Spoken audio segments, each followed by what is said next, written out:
We have a bunch of stuff to go through here in today's video. New upcoming Black Ops Cold War Year 2 update, some upcoming marketing for Vanguard and Warzone Season 2, a bunch of new updates coming very soon. If you guys are new and would like to subscribe, I would greatly appreciate that. And be sure to drop a like on the video as well. Now, first up, before we go through anything, I want to give a quick shout out to the Facebook gaming page, Matters Matt. We have exclusive videos over there. I'm going to be doing a lot of stuff, playthroughs of different zombie maps, different series with subscribers, and we're trying to hit 100 followers on the Facebook gaming page. We're about halfway there. We're at 53 right now, so if you guys can follow me over there, I would really appreciate it. Again, links down below, exclusive videos almost every day. But for today's video here, let's go through a bunch of stuff for Black Ops Cold War. Now, we've made previous videos about what Treyarch plans to do for this Year 2 DLC season of Black Ops Cold War, what they previously confirmed we are going to see, why this Microsoft acquisition of Activision Blizzard makes it a lot more likely to see more content in this game and more content that the fans actually want in Black Ops Cold War specifically. But for this video here, we have some more updates on an upcoming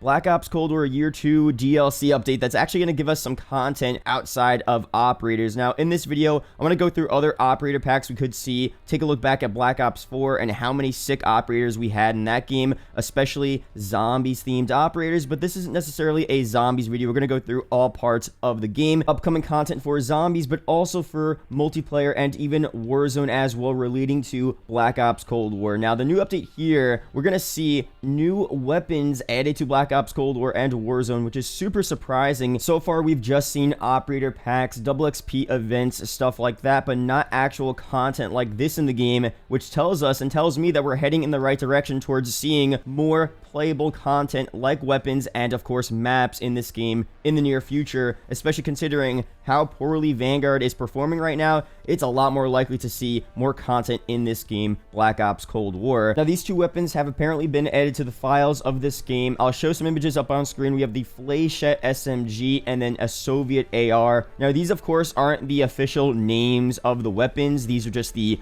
code names from the files, and these images are from Google. It'll most likely look like these two weapons here, but again, things could change behind the scenes. But we do know we're getting these two weapons very soon in Black Ops Cold War. You know, things may change, they may scrap this, but I feel like it's very unlikely considering how Black Ops Cold War performed, how it's compared to Vanguard. Obviously, Black Ops Cold War is doing a lot better than Vanguard. MW 2019, of course, way too old to get new content. They're focused on Modern Warfare 2 this year, so Black Ops Cold War is the prime candidate for more Year 2 updates. This is not surprising to see, you know, new weapons here. With Modern Warfare 2019 and that Year 2 season, we of course had a couple of new weapons. We had some new multiplayer maps as well, although the rollout and release and marketing of that Year 2 content in MW 2019 was a bit weird. The maps were added early. They were there for like 2 weeks. They were quietly removed, and then they were officially added again. The weapons were released at different points. We had the soap operator just randomly dropped in the store, and it was just so weird. And the only marketing we had for that was just a tweet from Infinity Ward. No trailers, no roadmaps, and I feel like there's a lot of people out there, especially from the casual audience of that game, that didn't even know there was extra Year 2 content in Modern Warfare 2019. So for Black Ops Cold War Year 2 content, specifically the upcoming weapons and more maps and what we could see in the future, how are they going to market this content? Now, if you guys haven't seen from my recent videos, tomorrow, Monday, February 7th, is exactly 1 week before February 14th, which is the expected or the official release date for Vanguard and Warzone's Season 2 update. Tomorrow, I'm expecting there to be some type of reveal for this season.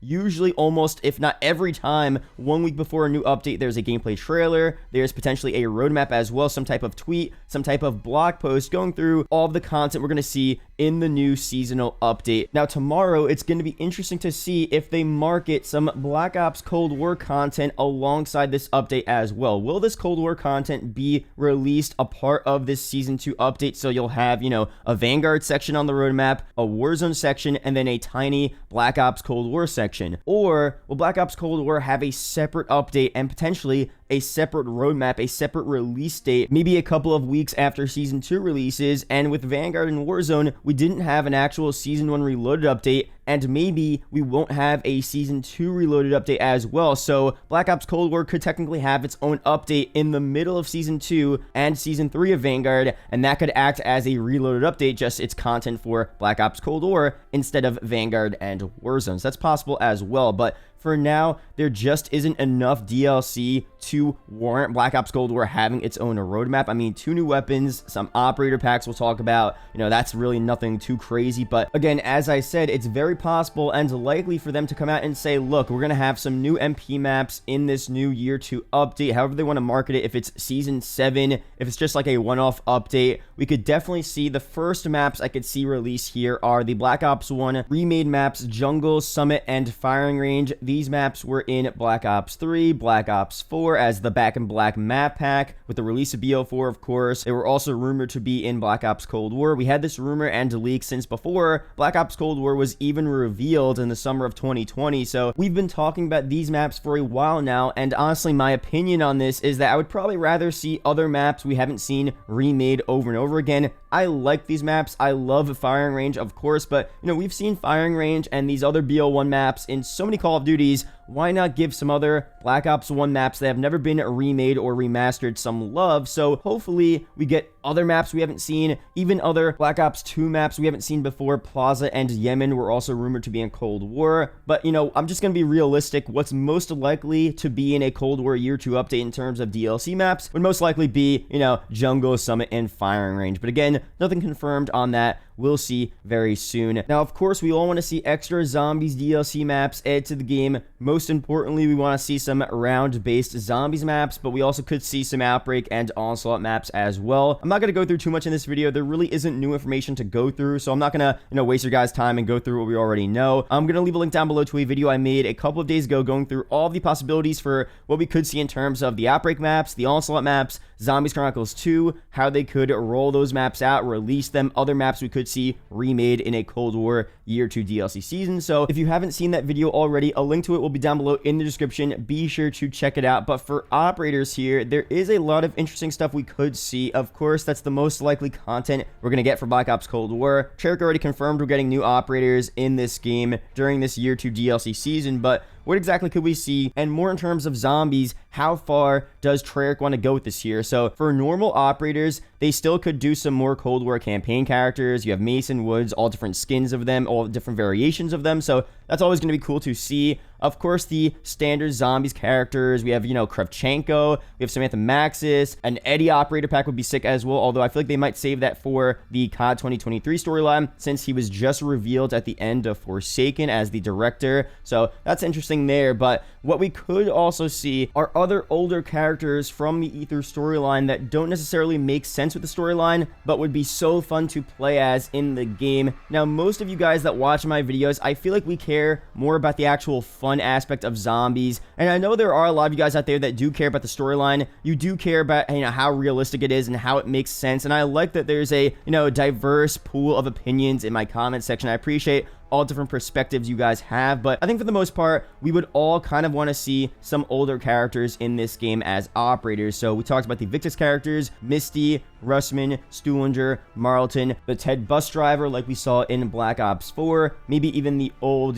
Ultimus crew, the Origins characters. And a good workaround for that, if you guys are saying, well, how are they going to recast all these characters for these voice lines for this game? They could do what they did for, Rambo and other operators in Black Ops Cold War, just use old voice lines from their game. So with the Mob of the Dead characters, for example, it's obviously very unlikely to, recast those celebrities, pay them again, and make them do all of these voice lines just for a simple operator pack in Black Ops Cold War. They could just use what they talked about in Mob of the Dead, bring it over to Cold War, and it's not really a big deal because for the most part, the operators in Cold War don't have much depth to them anyway, so it's not a big deal. It'll kind of fit in with the operators we have right now, so that'll work out in my eyes. Now, for the storyline side of things, people might say, well, it makes absolutely no sense to have these characters in the game, and of course, you might be 100% right, and you probably are right, because a lot of these characters were from the past storyline. We are in a completely new storyline now. The Dark Ether story is separate from the Ether storyline. It stems from the Ether storyline, but we have all different characters, different stuff like that. The only two characters that really are returning from the Ether storyline are, of course, Eddie and Samantha Maxis. That's it. But regardless of that, I wouldn't really care if they brought characters that made no sense and did not relate to the storyline whatsoever. So I'm down with that. I don't think it needs to be related to the storyline. We're in the Year 2 season. Now, if it was during the main season of Cold War, it would be a bit weird and probably would interfere with the ongoing storyline that they were developing in that season. Like, if it was in between Mauer and Forsaken, it would make no sense. But now that we're in the Year year 2 season, we're kind of taking a break from the storyline until Call of Duty 2023. I think it would make a lot more sense to happen now, but that's if we don't care about the storyline whatsoever. Let's go through and say, what if they want it to relate to the storyline? What could Treyarch do to make that happen? Well, for the Victus characters, there is the theory that they're still technically alive and trapped in the Dark Ether, so Treyarch could come out and simply say, well, you know what, these Victus characters never truly died at the end of Black Ops 4 Zombies.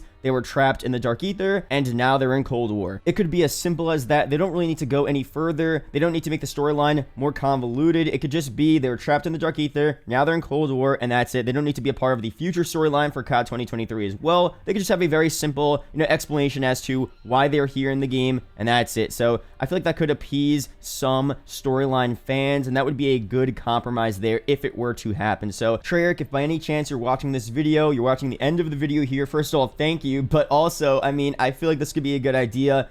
Let me know down below if you guys agree with me on that, and maybe we'll see this happen in this year 2 season, or maybe in the future for Call of Duty 2023. But that's pretty much it here for this video. Thank you guys for watching. Hope you guys did enjoy. Again, hopefully we get more official information very soon about Cold War year 2 content. Hopefully we get confirmation that we are seeing new MP maps. Of course, new zombies round-based maps would be insane. I still think it's very possible. We'll see what happens. Of course, Treyarch, they're still focused on Vanguard zombies, so at least for zombies content, it's a bit less likely. For MP, I think it's a lot more likely, but I'll be sure to update you guys if and when we get new information on that. There are 2 videos up on screen that may interest you, so be sure to check one of them out. Real do appreciate it, guys. Shout out to the YouTube channel members as always, and I will see you guys in the next video or live stream. Peace out, guys.